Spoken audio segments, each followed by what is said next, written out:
Hello दोस्तों, आप सभी कैसे हैं? आशा करती हूँ आप लोग अच्छे होंगे।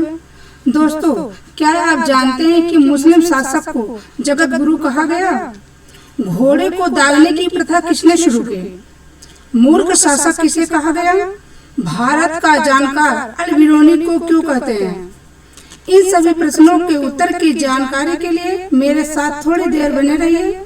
मैं रेनू आपके मिशन जीएस में स्वागत करती हूँ।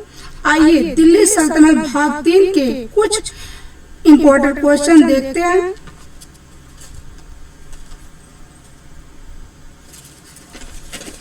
पहला प्रश्न,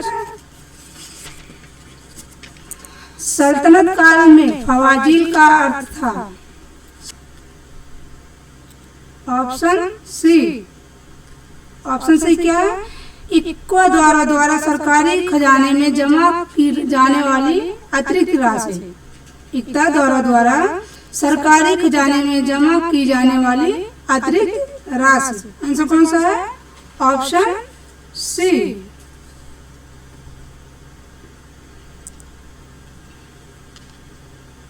सल्तनत काल में फवाजील इक्का द्वारा सरकारी खजाने में जमा की जाने वाली अतिरिक्त राशि थी। अगला प्रश्न, निम्नलिखित मुस्लिम शासकों में से किस एक को उसके धर्मनिरपेक्षता में आस्था के कारण उसकी मुस्लिम प्रजा जगत गुरु कहकर पुकारती थी? तो इनमें से आंसर कौन सा है? आंसर कौन सा है? ऑप्शन सी क्या है? Ibrahim Adil Shah. Answer option C, Ibrahim Adil Shah. Answer option C. Ibrahim Adil Shah द्वितीय को जगत गुरु सम्राट कहा गया है। यह आदिल शाही वंश के 5वें राजा थे। यह आदिल शाही वंश के 5वें राजा थे। अगला प्रश्न, इतिहासकार बर्नी ने दिल्ली के सुल्तानों के अधीन भारत के शासन को वास्तव में इस्लामी नहीं माना, क्योंकि? तो इनमें से आंसर कौन सा है? आंसर ऑप्शन सी क्या है? सुल्तानों ने मुस्लिम कानूनों के साथ साथ अपने स्वयं के भी नियम बना दिए थे। तो आंसर कौन सा है? Option C. इतिहासकार जियाउद्दीन बर्नी की रचना तारीख ए फिरोजशाही और फतवा ए जहांदारी में सल्तनत काल की प्रशासन व्यवस्था का विवरण दिया है। इसके अनुसार सुल्तान के मुस्लिम कानूनों के साथ साथ अपने स्वयं के भी नियम बना दिए थे। अगला प्रश्न, मध्यकालीन भारतीय राजाओं के संदर्भ में निम्नलिखित में से कौन सा कथन सही है? तो इनमें से आंसर कौन सा है? ऑप्शन डी क्या है? फिरोज तुगलक ने गुलामों का एक अलग विभाग स्थापित किया। आंसर कौन सा है? Option D.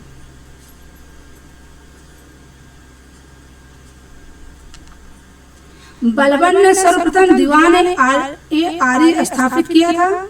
अलाउद्दीन खिलजी ने सर्वप्रथम घोड़े को दागने की पद्धति शुरू की। 1351 ईस्वी में मोहम्मद बिन तुगलक की मृत्यु के पश्चात दिल्ली की गद्दी पर उसका चचेरा भाई फिरोज शाह तुगलक बैठा। किसने बैठा? फिरोज शाह तुगलक। अगला प्रश्न, दिल्ली सल्तनत के तुगलक राजवंश का अंतिम शासक निम्नलिखित में से कौन था? तो इनमें से आंसर कौन है? ऑप्शन सी क्या है? नासिर उद्दीन महमूद। आंसर कौन सा है? Option C. नासिरुद्दीन महमूद दिल्ली के तुगलक वंश का अंतिम शासक था। नासिरुद्दीन महमूद के समय मलिक सरवर नाम के हिजड़े ने सुल्तान से मलिक उस सर की उपाधि ग्रहण कर जौनपुर में स्वतंत्र राज्य की स्थापना की। अगला प्रश्न, जब उसने राजत्व प्राप्त किया तो वह शरीयत के नियमों और आदेशों से पूर्णतः स्वतंत्र था। बर्नी ने यह कथन के सुल्तान के लिए कहा। तुमने संशय कौन सा है? ऑप्शन सी क्या है, अलाउद्दीन खिलजी के। आंसर ऑप्शन सी। बर्नी ने अलाउद्दीन खिलजी के विषय में कहा कि जब उसे राजत्व प्राप्त किया था तो वह शरीयत के नियमों और आदेशों से पूर्णतः स्वतंत्र था। अगला प्रश्न, वह प्रथम मुस्लिम शासक कौन था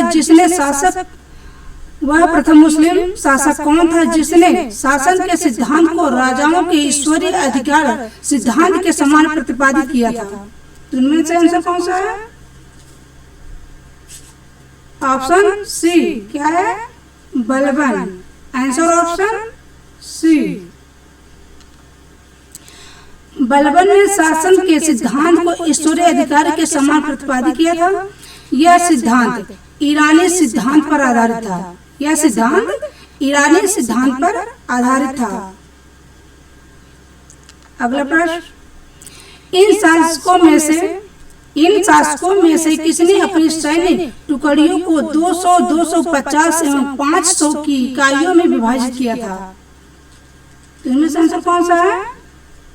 ऑप्शन ई क्या है, उपर्युक्त में से कोई नहीं, उपर्युक्त में से एक से अधिक। तो आंसर कौन सा है? Option D.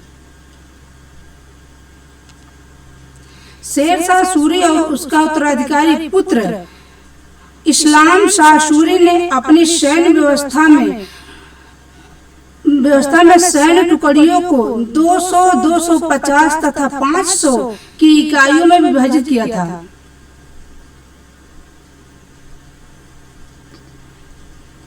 अगला प्रश्न, दिल्ली के किस मुस्लिम शासक के निधन पर एक इतिहासकार ने कहा राजा को प्रजा से मुक्ति मिली एवं उन्हें राजा से? तो इनमें से आंसर कौन सा है? आंसर कौन सा है? ऑप्शन बी क्या है, Mohammad bin Tughlaq. Answer option B, Mohammad bin Tughlaq.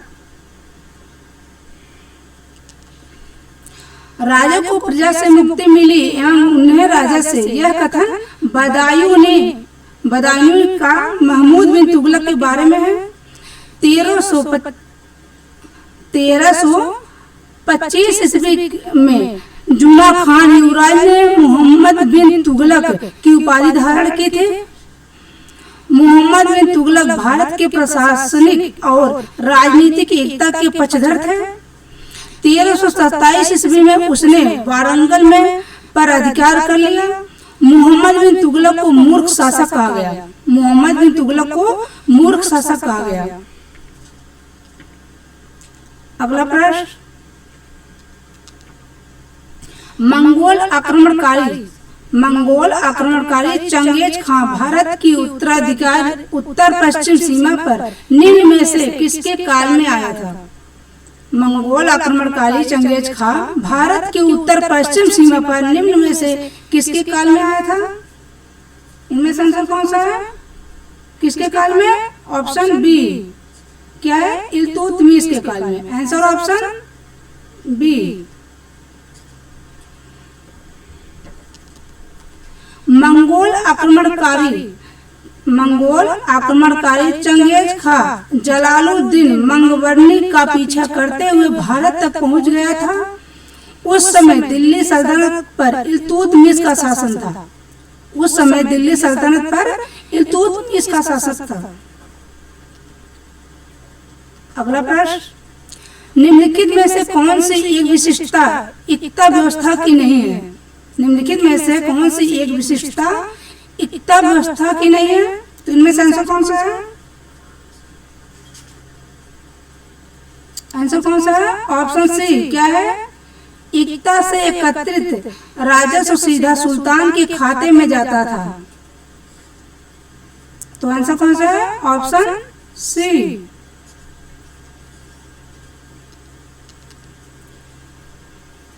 एकता व्यवस्था सल्तनत काल में इल्तुतमिश के द्वारा प्रारंभ की गई थी। इस व्यवस्था के तहत एकत्रित राजस्व इक्तादार को अपना प्रशासन चलाना होता था तथा जो शेष राजस्व थी उसे केंद्रीय खजाने में जमा कराना होता था। इक़्तादार। सुल्तान ने अपने सेनापतियों को विभिन्न क्षेत्र इक़्ता के रूप में सौंपे, जिन्हें उससे प्राप्त राजस्व से स्वयं का और अपनी सैन्य टुकड़ियों का रख रखाव करना होता था। जो क्षेत्र सामंतों के बीच बांटे जाते थे उन्हें इक़्ता कहा जाता था। जो क्षेत्र सामंतों के बीच बांटे जाते थे उन्हें क्या कहा जाता था? इक़्ता कहा जाता था। अगला प्रश्न, किस सुल्तान के बारे में कहा जाता है कि उसने भूमि कर को उत्पादन के 50% तक कर दिया था? तो इनमें से आंसर कौन सा है? ऑप्शन बी क्या है? Alauddin Khilji. Answer option B. Alauddin ने लगान पैदावार का आधा भाग कर दिया था। अलाउद्दीन पहला सुल्तान था जिसने भूमि का पैमाइश कराकर लगान वसूल करना आरंभ किया। अगला प्रश्न, प्रथम वास्तविक मेहराब किसी सल्तनत कालीन स्मारक में दृश्यत है?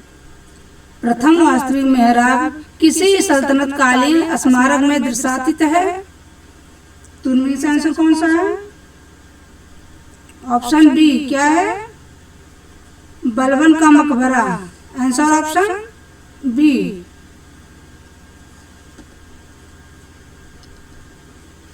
प्रथम वास्तविक मेहराब दिल्ली सल्तनत के शासक बलबन के मकबरे में दृश्यत होता है। यह मकबरा दिल्ली के महरौली में कुतुब मीनार के पीछे बना है। यह मकबरा दिल्ली के महरौली में कुतुब मीनार के पीछे बना है। अगला प्रश्न, सुल्तान जिसने भू राजस्व बढ़ाकर उपज का 50% कर दिया वह था? सुल्तान जिसने भू राजस्व बढ़ाकर उपज का 50% कर दिया वह था? तो इनमें से आंसर कौन सा है? Option B Alauddin Khilji. Answer कौन सा है? Option B Alauddin Khilji. अलाउद्दीन खिलजी ने प्रशासन में कठोर कदम उठाए। उलेमा और अन्य धार्मिक नेताओं के दखल पर प्रतिबंध लगाया। भू राजस्व बढ़ाकर उपज का 50% तक वसूल किया।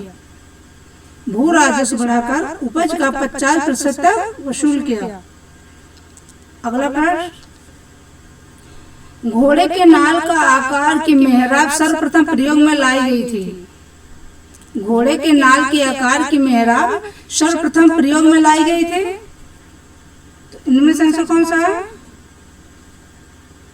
ऑप्शन सी क्या है? अलाई दरवाजा में। अलाई दरवाजा में घोड़े का नाल के आकार की मेहराब सर्वप्रथम प्रयोग में लाई गई थी। आंसर ऑप्शन सी। अलाई दरवाजा दिल्ली में स्थित है। अलाई दरवाजा कहाँ पर स्थित है? दिल्ली में, जिसमें पहली बार घोड़े की नाल के आकार की मेहराब का प्रयोग किया था। यह भारत की प्रथम इमारत है जिसमें इस्लामी स्थापत्य शैली का प्रयोग किया गया था। मेहराब द्वार के ऊपर अर्धमंडलाकार बनाया हुआ भाग, दरवाजे के ऊपर का गोला हुआ हिस्सा, दरवाजे के ऊपर का गोल किया हुआ हिस्सा।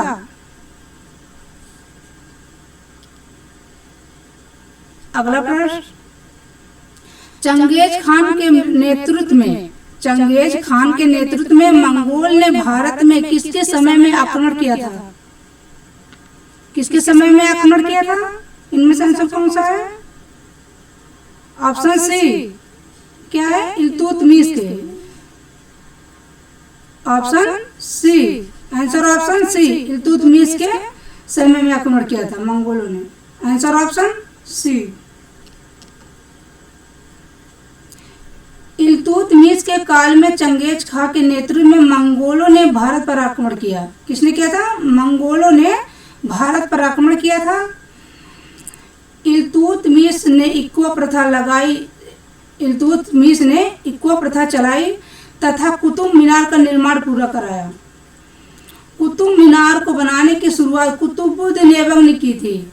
कुतुब मीनार को बनाने की शुरुआत किसने की थी? कुतुबुद्दीन ऐबक ने की थी और उसके उत्तराधिकारी इल्तुतमिश ने पूरा कराया था। उसके उत्तराधिकारी इल्तुतमिश ने पूरा कराया था। अगला प्रश्न, किताब उल हिंद रचना के प्रसिद्ध लेखक का क्या नाम था? किताब उल हिंद रचना के प्रसिद्ध लेखक का क्या नाम था? तो इनमें से आंसर कौन सा है? आंसर ऑप्शन सी क्या है? Al-Biruni. Option C, answer option C Al-Biruni. Kitab ul Hind Al-Biruni का प्रसिद्ध रचना है। किताब उल हिंद अल-बरूनी की प्रसिद्ध रचना है। यह अरबी भाषा में लिखी गई है। किस भाषा में? अरबी भाषा में लिखी गई है। यह एक विस्तृत ग्रंथ है। अगला प्रश्न, सल्तनत काल में सोनधर था। सल्तनत काल में सोनधर था, तो इनमें से आंसर कौन सा है? आंसर कौन सा? ऑप्शन डी क्या है? कृषि विकास के लिए किसानों को दिए जाने वाला ऋण। कृषि विकास के लिए किसानों को दिए जाने वाला ऋण, तो आंसर कौन सा है? Option D, answer option D.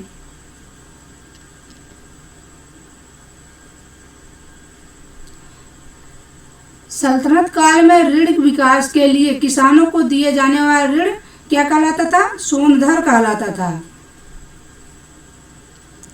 अगला प्रश्न, किस दिल्ली सुल्तान ने रक्त एवं लौह की नीति अपनाई? किस दिल्ली सुल्तान ने रक्त एवं लौह की नीति अपनाई? तो इनमें से आंसर कौन सा है? किस सुल्तान ने? ऑप्शन बी बलबन ने। आंसर ऑप्शन बी बलबन ने दिल्ली सुल्तान ने रक्त एवं लौह की नीति अपनाई। Answer option B. Ghiyasuddin Balban ने अपने विरोधियों के प्रति लौह एवं रक्त की नीति अपनाए थे। लौह एवं रक्त की नीति अपनाए थे। इस नीति के अंतर्गत विद्रोही व्यक्ति की हत्या कर उसके स्त्री और बच्चों को दास बना लिया। स्त्री और बच्चों को दास बना लिया जाता था। बलबन दिल्ली सल्तनत में गुलाम वंश का शासक था। बलबन दिल्ली सल्तनत में गुलाम वंश का शासक था।